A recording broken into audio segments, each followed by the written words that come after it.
Hola, ¿cómo están? Muy buenas tardes, tengan todos ustedes. Sean bienvenidos al programa Volviendo a Dios. Mi nombre es José Ángel Lara Castillo.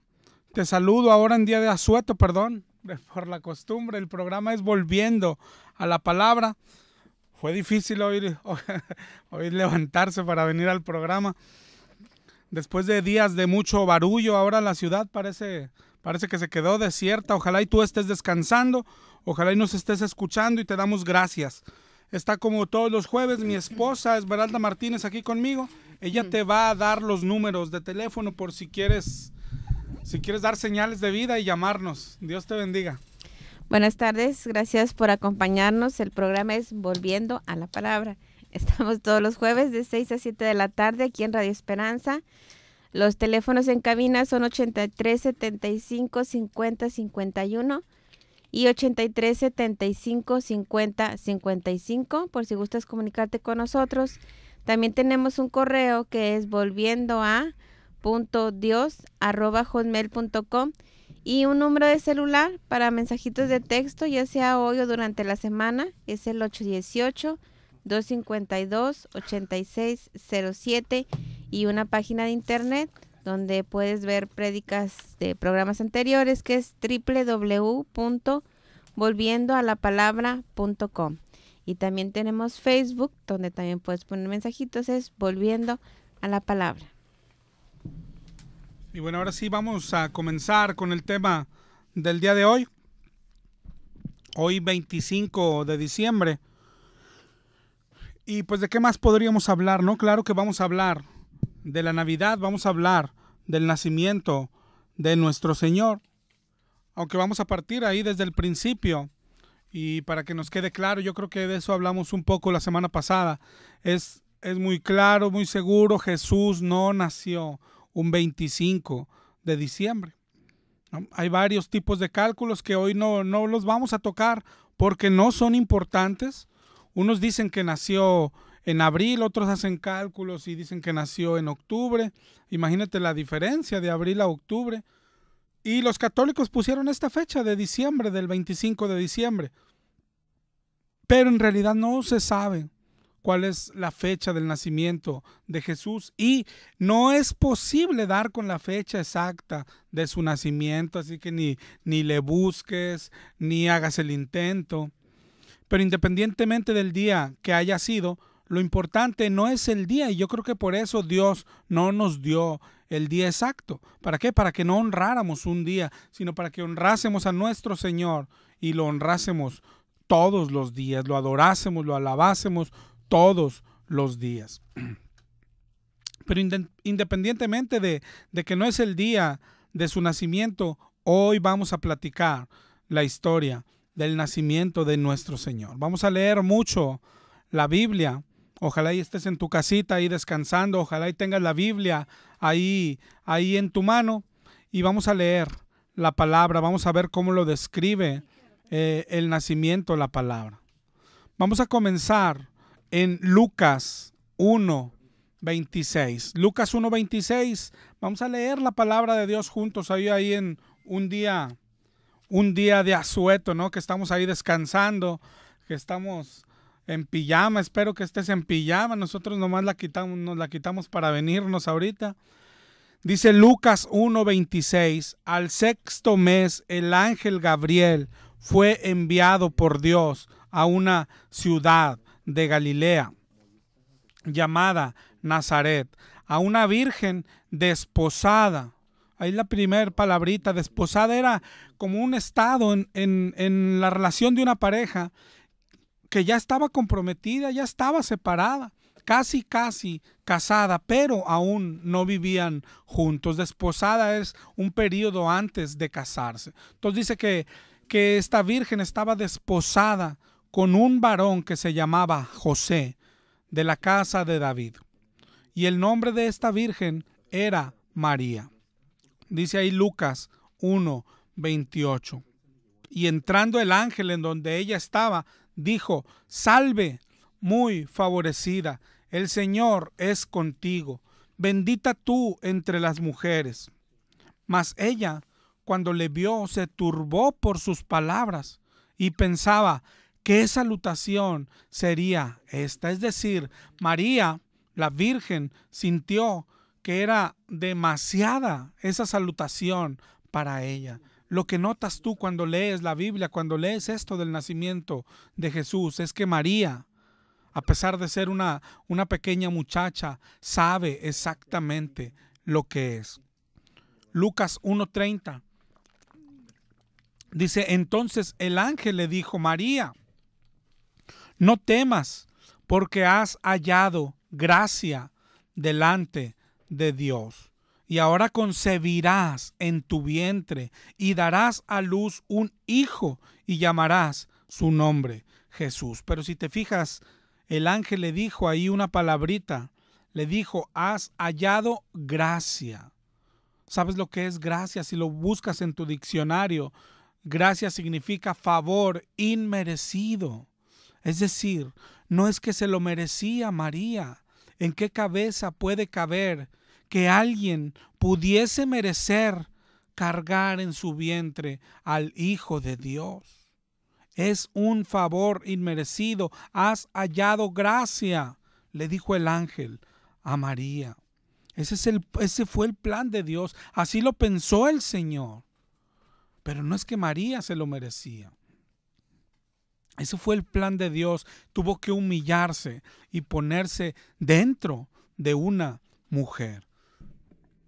Dice Lucas 1:32, y este será grande y será llamado Hijo del Altísimo. Y el Señor Dios le dará el trono de David, su padre, y reinará sobre la casa de Jacob para siempre, y su reino no tendrá fin.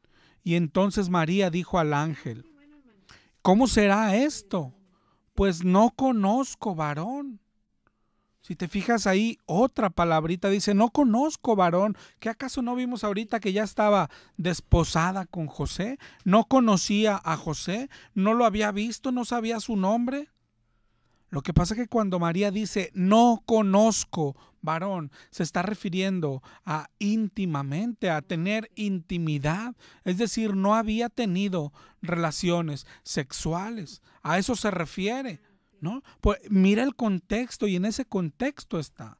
Haz de cuenta que está diciendo, ¿cómo me dice que voy a tener un hijo si nunca he tenido relaciones sexuales? ¿Te das cuenta? Es decir, hasta ahí era virgen. Y esto es importante. ¿Por qué? Porque así lo profetizó el Señor. Si vamos a Isaías 7:14, si no, márcalo por ahí, anótalo por ahí. Ahí es donde está esta profecía.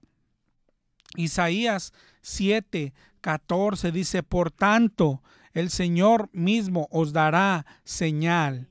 He aquí, ¿cuál es esa señal? He aquí que la Virgen concebirá y dará a luz un hijo y llamará su nombre Emmanuel. Entonces era virgen cuando concibió a Jesús. Es todo lo que dice la Biblia, nada más.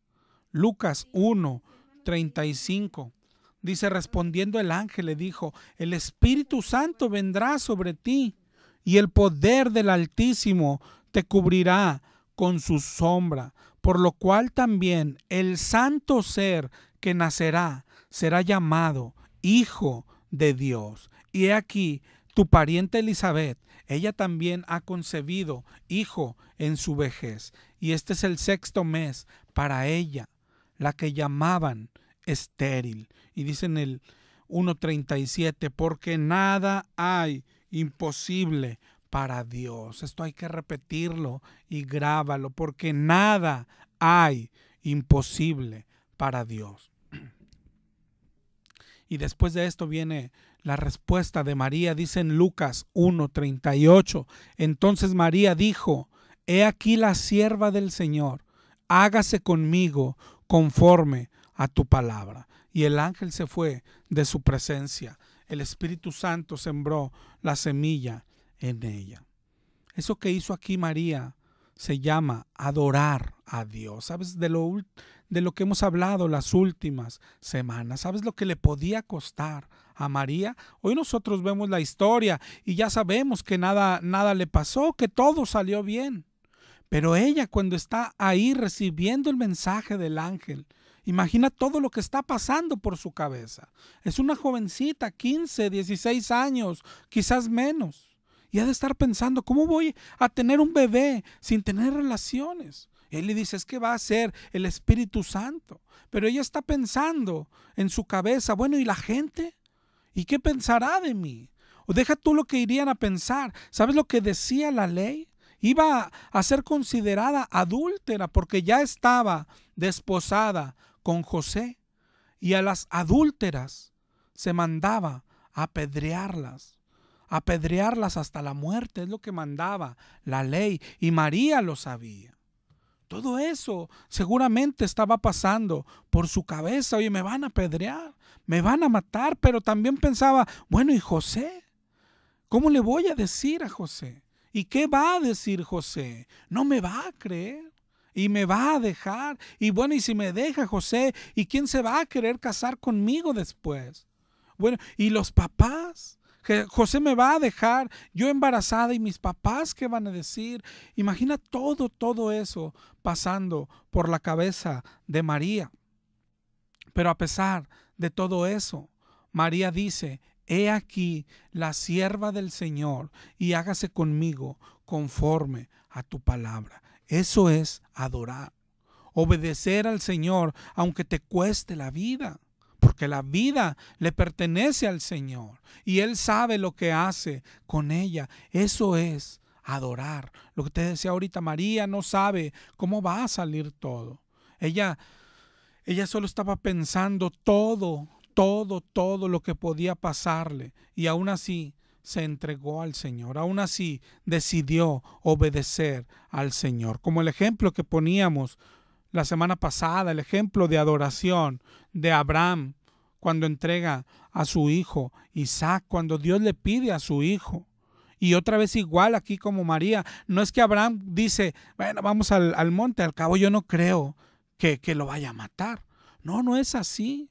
Dios le ordenó matarlo y Abraham lo agarra y está dispuesto a sacrificarlo. La Biblia dice que levanta el cuchillo incluso, y es cuando el ángel le habla.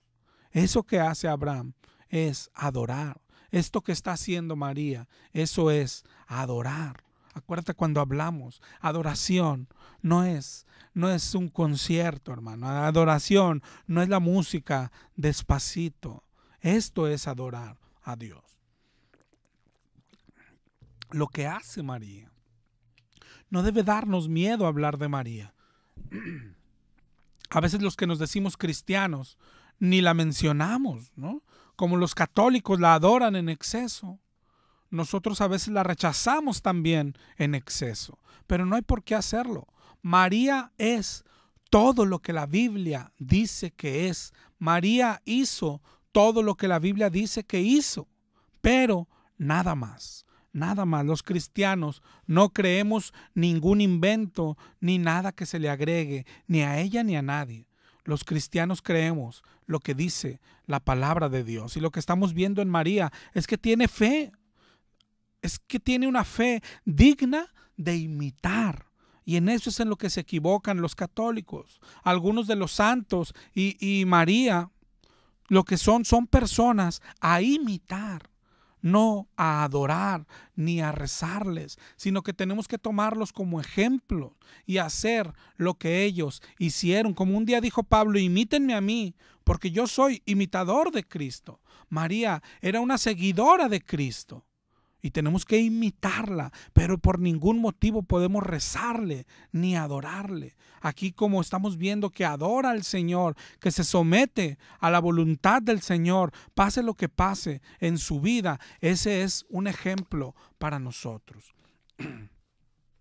Mira, si vamos a Mateo 1:18, un poquito de lo que ya se veía que podía pasar María. En Mateo 1:18 en adelante dice que el nacimiento de Jesucristo fue así. Dice que estando desposada María, su madre, con José, Antes de que se juntasen, se halló que había concebido del Espíritu Santo. Dice en el 1:19, José, su marido, como era justo y no quería infamarla, quiso dejarla secretamente. ¿Okay? Lo que veíamos ahorita, ya quería dejarla. Seguramente María ya le había contado la historia, pero José no la creyó. ¿Y quién la iba a creer? ¿Un hijo del Espíritu Santo? En Mateo 1:20 dice que pensando él en esto, o sea, en dejarla, he aquí un ángel del Señor le apareció en sueños y le dijo: José, hijo de David, no temas recibir a María, tu mujer, porque lo que en ella es engendrado del Espíritu Santo es, y dará a luz un hijo, y llamará su nombre Jesús, porque él salvará a su pueblo de sus pecados. Todo esto aconteció para que se cumpliese lo dicho por el Señor por medio del profeta, cuando dijo: he aquí una virgen concebirá y dará a luz un hijo y llamarás su nombre Emmanuel, que traducido es Dios con nosotros. Esta profecía, la que veíamos ahorita, es la de Isaías 7:14. Sigue diciendo ahí Mateo: y despertando José del sueño, hizo como el ángel del Señor le había mandado y recibió a su mujer. Es decir, ahora sí se casaron, ahora sí vivieron juntos. Pero dice en el 1:25, pero no la conoció hasta que dio a luz a su hijo primogénito y le puso por nombre Jesús. Y aquí es donde se vuelve importante la palabrita que mencionó María hace rato: conocer. ¿Cómo tendré un hijo si no conozco varón? Es decir, si no he tenido relaciones. Y aquí viene la otra parte, otra vez la palabrita. Se casaron, pero dice, no la conoció hasta que dio a luz a su hijo primogénito. Es decir, no tuvieron relaciones hasta que dio a luz a Jesús. Pero después de ahí, claro que tuvieron relaciones. Entonces María no siguió siendo virgen. Y eso no tiene nada de malo. Eso es lo que dice la palabra de Dios. No tenemos por qué inventar. La recibieron, se casaron, pero no tuvieron relaciones. Y por eso hace la aclaración, porque lo normal es que las hubieran tenido, pero dice, no las tuvieron hasta que nació Jesús. No tenemos por qué inventar que fue siempre virgen, que no tuvo pecado, que también ascendió al cielo, que también es corredentora. Nada. No tenemos por qué hacerlo, solamente creer lo que dice la palabra de Dios. De hecho, aquí estamos viendo Lucas 1, Mateo 1 también, lo que sí pasó con María. Pero ya es todo. Si tú tienes tu Biblia ahí en la mano, toma las páginas, estas 2 páginas o una página donde habla de María, y mira toda tu Biblia, la demás información que viene. La Biblia trata de Jesucristo. La Biblia trata de Dios. La Biblia no trata de María. El importante es Dios. El importante es Jesucristo. Seguimos ahora en Lucas 1:39 en adelante. Del 1:39 en adelante narra cuando dice: en aquellos días María fue a la montaña, a la ciudad de Judá, y entró en casa de Zacarías y saludó a Elizabeth. Elizabeth es la madre de Juan el Bautista. Dice en el 1:41 que cuando oyó Elizabeth la salutación de María, la criatura saltó en su vientre y fue llena del Espíritu Santo, y exclamó a gran voz diciendo: bendita entre las mujeres y bendito el fruto de tu vientre. ¿Por qué se me concede que la madre de mi Señor venga a mí? Dice en el 1:45, y bienaventurada la que creyó, porque se cumplirá lo que le fue dicho de parte del Señor. Y si te fijas, parece que Elizabeth está exaltando a María, como que parece que le da algo de gloria.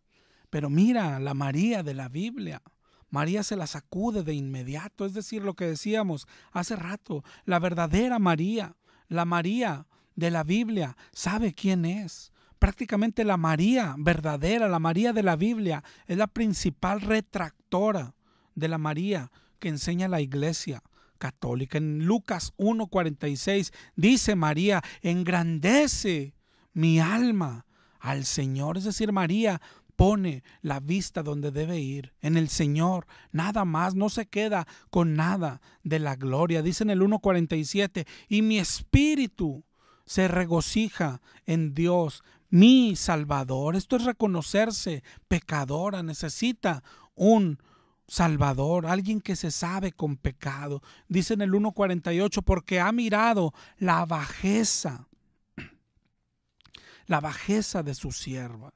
Te digo que María, la verdadera, sabe lo que es. María es alguien digna de imitar, pero nunca de adorar. Acuérdate que la adoración solo es para Dios. Y tú, si tú eres católico, la veneración es una adoración disfrazada. Que no te engañen con que solo la veneras y no la adoras. María adora al que tiene que adorar. María adora a Dios. María adora a su Salvador. Y eso es lo que enseña la Biblia, ¿no? El único digno es Jesús. El que bajó del cielo es Jesús. El que nos salva es Jesús.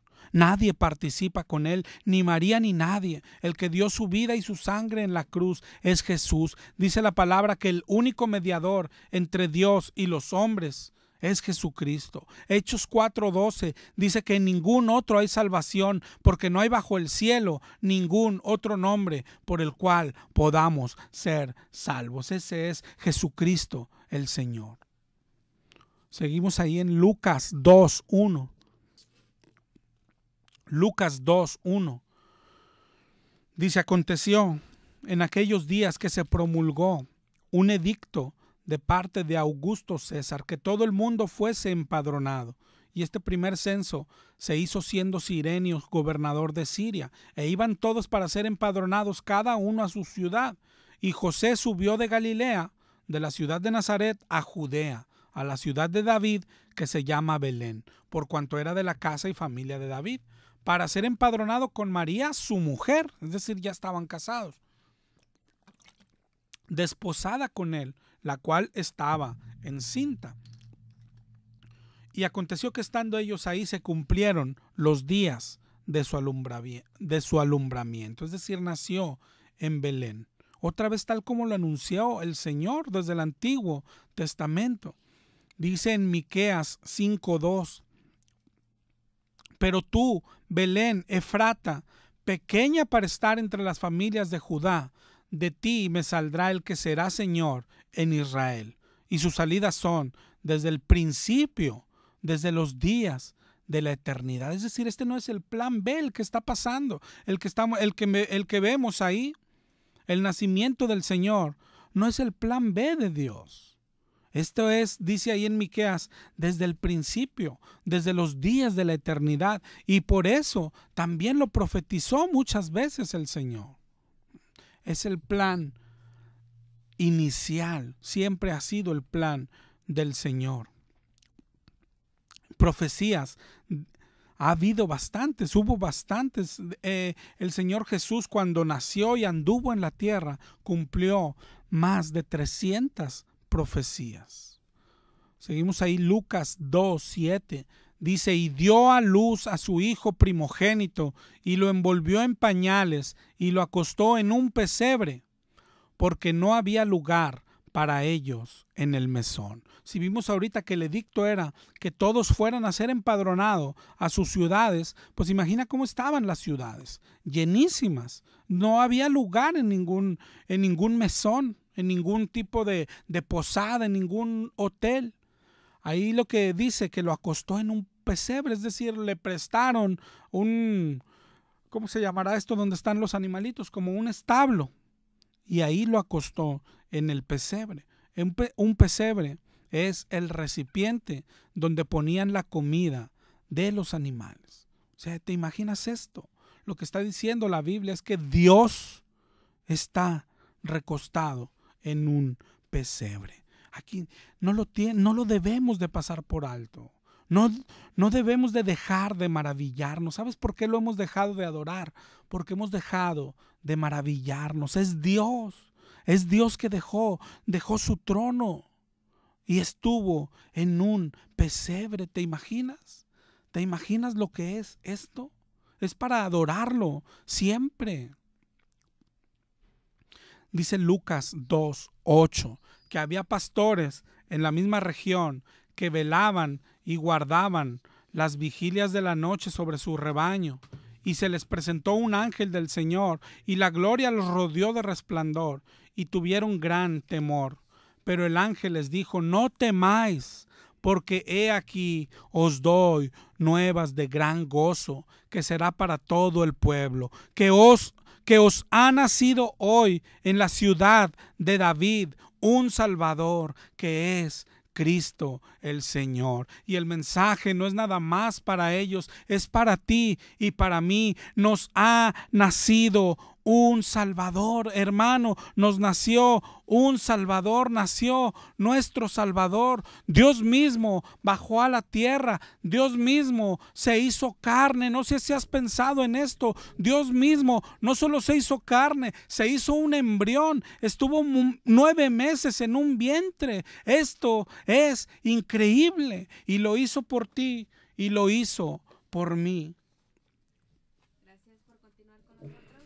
Los teléfonos aquí en cabina son 83 75 50 51 y 83 75 50 55.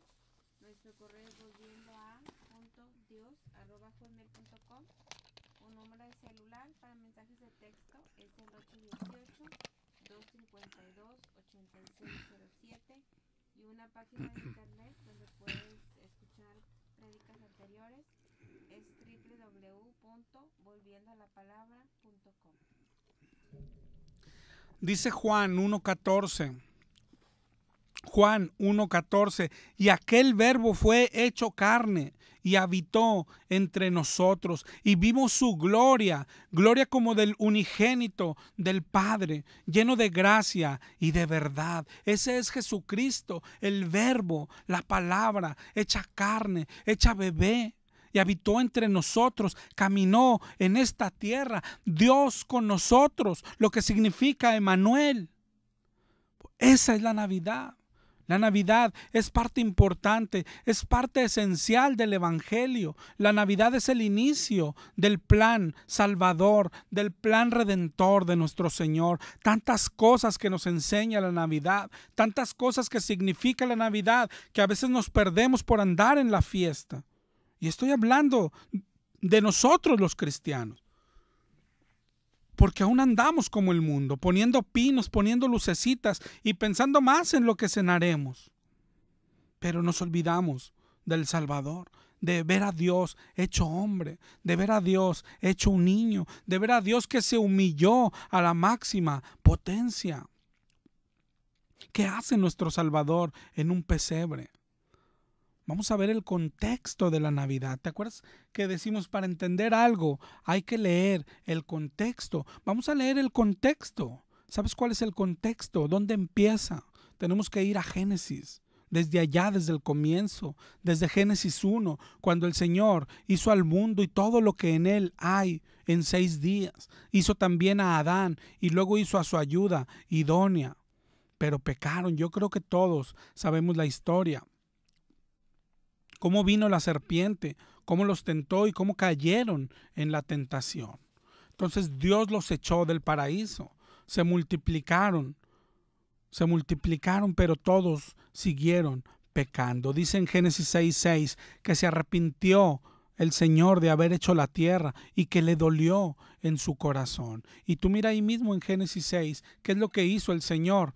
Destruyó todo y a todos, excepto a Noé y a su familia. Pero otra cosa, Noé y su familia, ¿qué dice? Que hallaron gracia también. ¿Qué pasó? No se lo merecían, no se lo merecían. Y el Señor comenzó de nuevo. Él puede hacerlo. No sé si te has preguntado por qué destruyó a todos con el diluvio, porque Él puede hacerlo. Y para que tú y yo sepamos que puede hacerlo con la mano en la cintura. Pero el Señor volvió a empezar. Después eligió a Abraham como padre de su pueblo. Abraham tuvo a Isaac. Después de Isaac viene Jacob. Después de Jacob vino José y sus hermanos.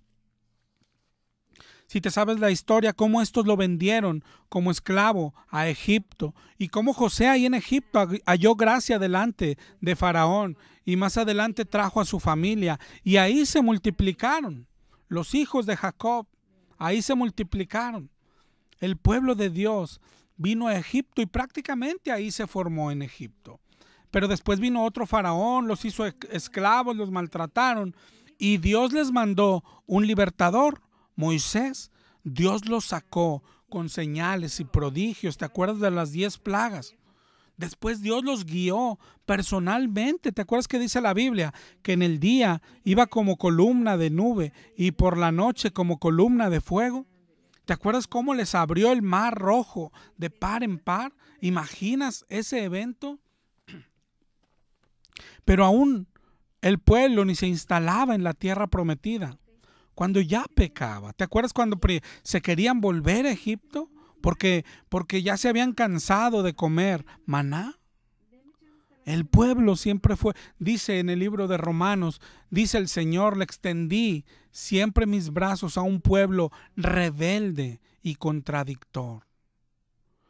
Cuando Moisés subió al monte Sinaí a recibir los 10 mandamientos, el pueblo abajo estaba idolatrando. El pueblo abajo se estaba haciendo un becerro de oro. Y eso como pueblo global. Individualmente cada persona era orgullosa, cada persona era agresiva, cada persona era falta de amor, falta de misericordia, no tomaban en serio las cosas de Dios, no todos le traían ofrendas y el que le traía lo peorcito de su ganado. Las personas eran ladrones, eran adúlteros, eran idólatras, eran avariciosos. Igual como en los tiempos de Noé, como en la generación que destruyó el Señor. Y eran igual como en los tiempos actuales, como somos las personas hoy. ¿Por qué Dios no nos destruye como lo hizo antes? ¿Por qué Dios no los destruyó a ellos igual que en los tiempos de Noé? ¿Por qué Dios no destruyó? Por ejemplo, vemos la historia de Sodoma y Gomorra. ¿Por qué no hemos tenido el mismo fin? ¿Por qué ellos no fueron tratados igual?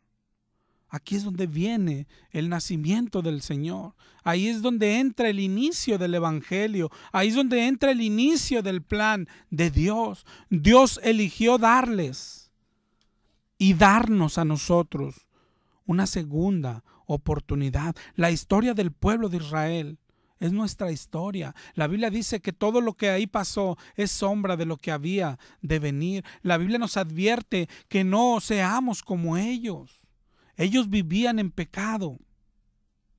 Sin embargo, Dios les anunció mucho tiempo que iba a perdonarlos, que iba a redimirlos. Dios les envió a sus siervos los profetas.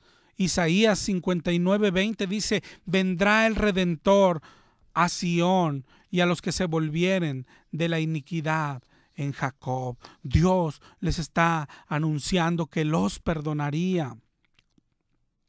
En Isaías 4:2 dice: en aquel tiempo el renuevo de Jehová será para hermosura y gloria. Ese renuevo es Jesucristo, pero se los está anunciando muchos años antes. Se los está anunciando al pueblo que está en pecado. En Jeremías 33:8, Jeremías 33:8 dice: los limpiaré de toda su maldad con que pecaron contra mí y perdonaré todos sus pecados con que contra mí pecaron y con que contra mí se rebelaron. Los voy a perdonar, dice el Señor. Dice en Jeremías 33:15: en aquellos días haré brotar a David un renuevo de justicia y hará juicio y justicia en la tierra. Ese renuevo es Jesucristo. Uno de los pasajes más claros y más hermosos, pero que hoy tristemente lo han torcido en las iglesias, es Daniel 9. Daniel 9 habla de esto que estamos hablando hoy. No habla del fin del mundo ni del anticristo. Por eso grábate esto: cualquier cosa que te tuerzan ni la creas en la escritura, cualquier cosa que te equivoques, te aparta de Dios. Mira Daniel 9, el contexto es que Israel ya estaba siendo castigado por Dios, estaba en cautiverio.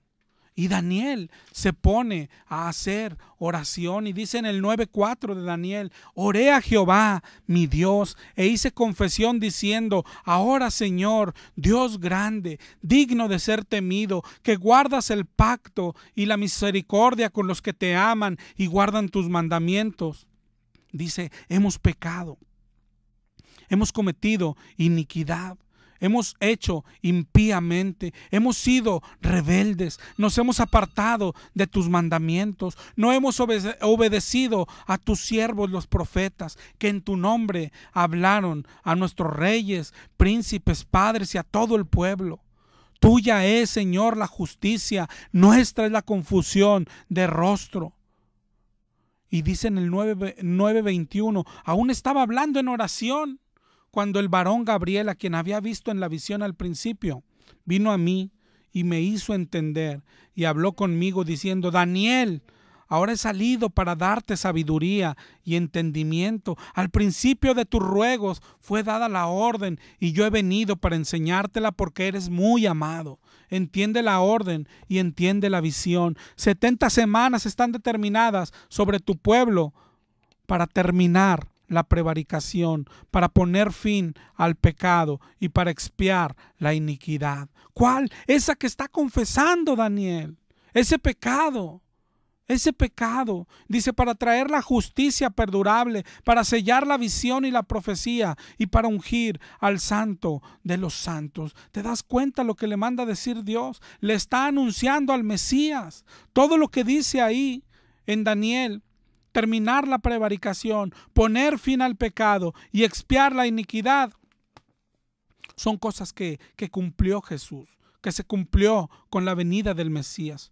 Juan el Bautista, cuando lo vio, dijo: este es el Cordero de Dios que quita el pecado del mundo. Pero además es el contexto de Daniel. Está orando por el pecado de Israel. Y Dios le manda decir que viene tiempo cuando pondrá fin a la prevaricación, al pecado. Es decir, los perdonará y los salvará. Vendrá la justicia perdurable, el santo de los santos, el Mesías. Cuando nace Jesús, está comenzando este plan profetizado por Dios. El plan de Dios. Isaías 9:6, porque un niño nos es nacido, hijo nos es dado, el principado sobre su hombro, se llamará su nombre admirable, consejero, Dios fuerte, Padre eterno y príncipe de paz. Cuando nació Jesús en la tierra, puso en acción el plan de Dios. ¿Cuál era el plan de Dios? El deseo de Dios es perdonarlos, como el deseo de Dios es perdonarnos a ti y a mí.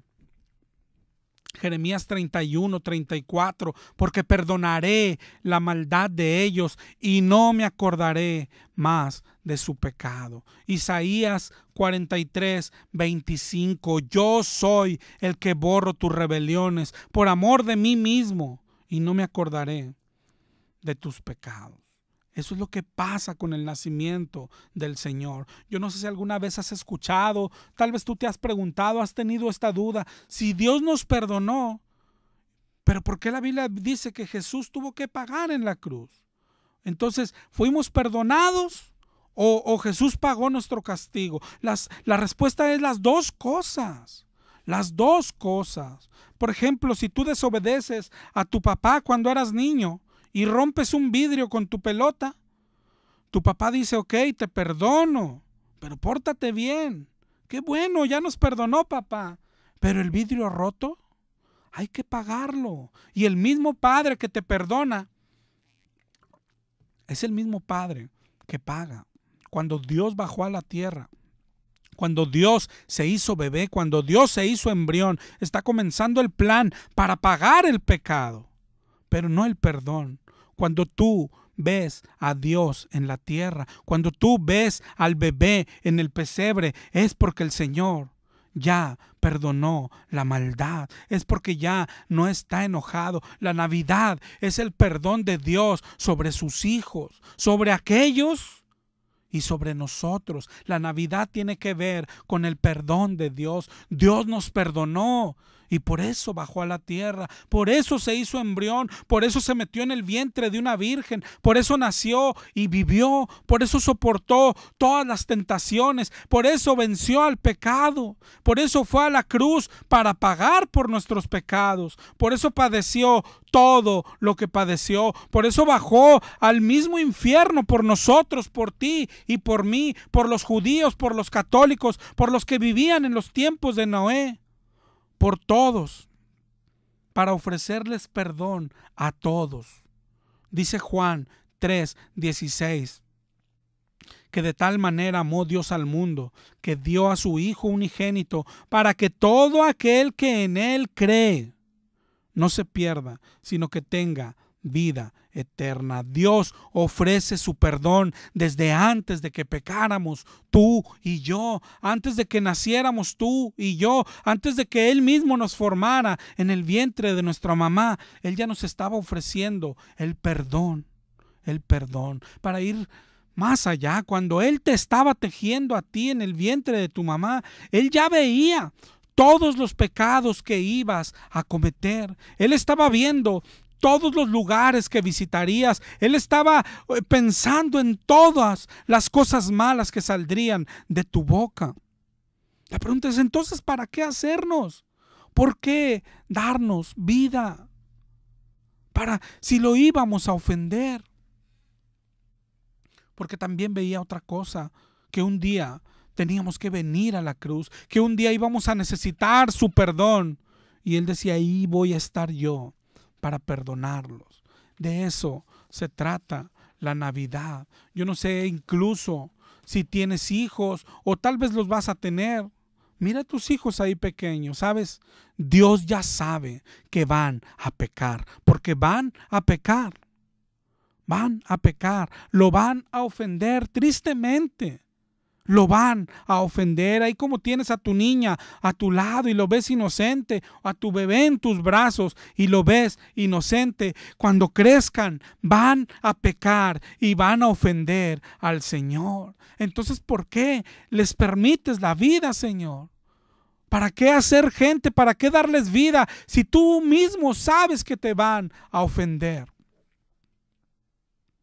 Porque un día van a ocupar el perdón.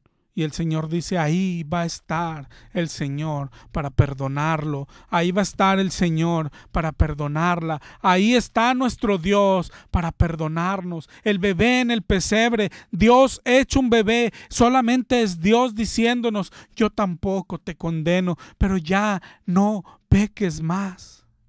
No te condeno, vengo a pagar. Vengo a pagar, pero regresa a casa, hijo de mi alma, deja de pecar. Ese es nuestro Dios, un Dios perdonador, un Dios misericordioso. Dios tiene muchísimos atributos, pero el que te desarma es cuando ves que tiene misericordia, misericordia además. Dice Isaías 55:6. Isaías 55:6. Buscad a Jehová mientras puede ser hallado. Llamadle en tanto que está cercano. Deje el impío su camino y el hombre inicuo sus pensamientos y vuelva hacia Jehová. Vuelva hacia Jehová, el cual tendrá de él misericordia, y al Dios nuestro, el cual será amplio en perdonar. Él es amplio en perdonar. ¿Cuál es tu pecado, hermano? ¿Cuál es tu pecado? ¿Cuál es tu pecado? Él lo quiere perdonar. Su deseo es perdonar. Él es perdón. Él es perdonador. Dice Isaías 1:18, venir luego, dice Jehová, estemos a cuentas. Si vuestro pecado fuere como la grana, como la nieve será emblanquecido. Y si fueren rojos como el carmesí, yo los dejaré blancos como la lana. Eso es lo que quiere hacer el Señor. Él lo quiere hacer. ¿Cuál es tu pecado? ¿De qué tamaño o de qué color es? Dios quiere perdonarlo. Se nos está ofreciendo perdón. Se nos está ofreciendo, está a nuestra disposición. Pero el perdón es algo que se recibe. Tenemos que recibirlo. tenemos que anhelarlo, tenemos que solicitarlo, tenemos que rogarlo, tenemos que quebrantarnos, tenemos que pedirle perdón. Isaías 43:25 dice el Señor: yo soy el que borro tus rebeliones por amor de mí mismo, y no me acordaré más de tus pecados. Él los borra, Él los olvida, Él ya no se acuerda del todo pecado que has traído a sus pies. Dice Jeremías 31:34. Jeremías 31:34: perdonaré la maldad de ellos y no me acordaré más de su pecado. Ese es nuestro Dios. Dice Hebreos 8:12: porque seré propicio a sus injusticias y nunca más me acordaré de sus pecados y sus iniquidades. Lo mismo dice Hebreos 10:17: Él nunca más se acordará de nuestros pecados pasados. ¿Qué clase de Dios tenemos?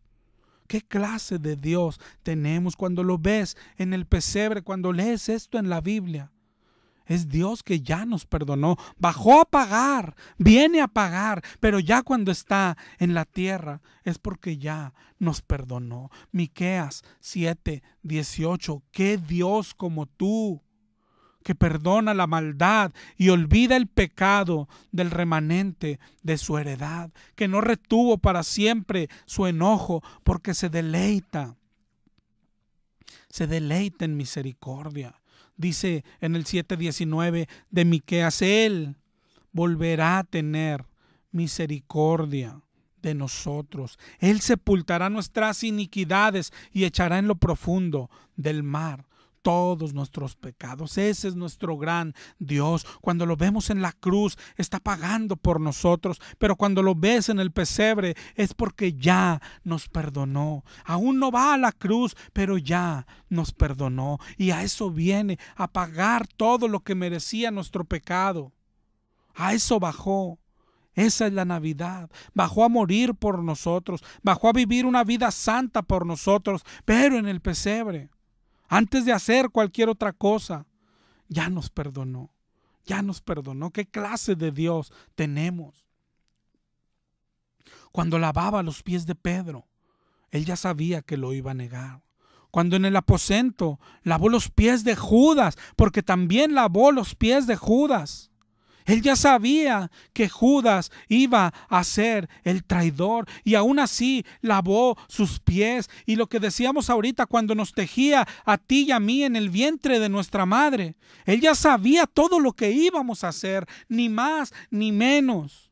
Todo lo que tú y yo hicimos, todo lo malo, todo lo sucio, él ya lo sabía, y aún así decidió darnos vida. Desde antes de que pecáramos, nos estaba ofreciendo su perdón. Su misericordia es eterna, desde el principio y hasta el fin del mundo, hasta el fin de los tiempos.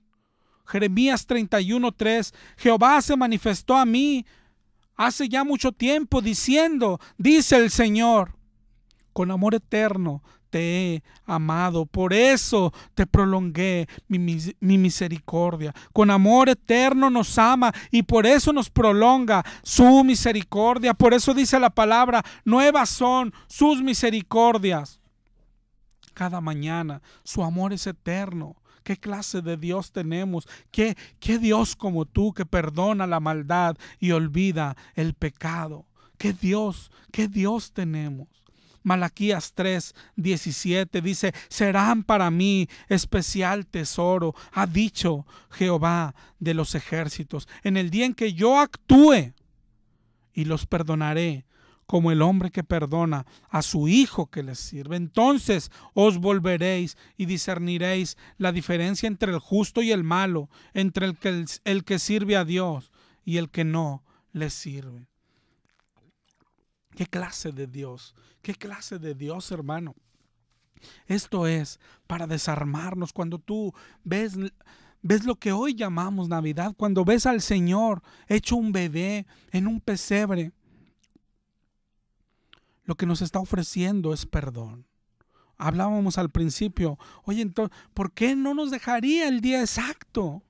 Porque no nació el 25, ¿por qué? Porque esto es demasiado grande. Yo te pregunto, hoy es 25, anoche ya hicimos nuestra fiesta y ahora ya, hasta el otro año, ¿celebraremos su nacimiento otra vez? Esto es demasiado grande, hermano. Por eso no nos dejó el día, porque esto hay que celebrarlo todos los días. Todos los días nos ofrece su perdón. Todos los días su perdón está disponible para nosotros.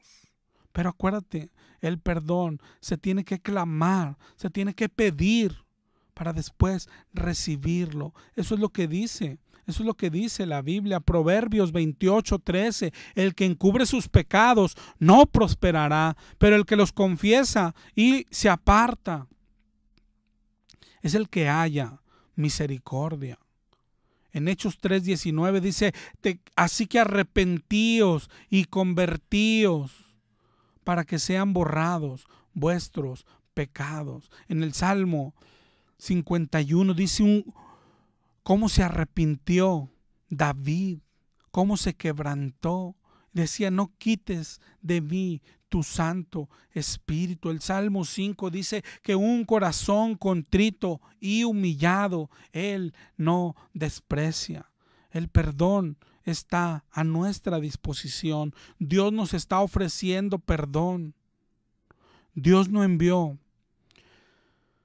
a su Hijo a la tierra para perdonarnos, sino que lo envió a morir por nuestros pecados, porque ya nos estaba perdonando, está ofreciéndonos perdón. Primera de Juan 1:9. ¿Cuál es el requisito para recibir ese perdón?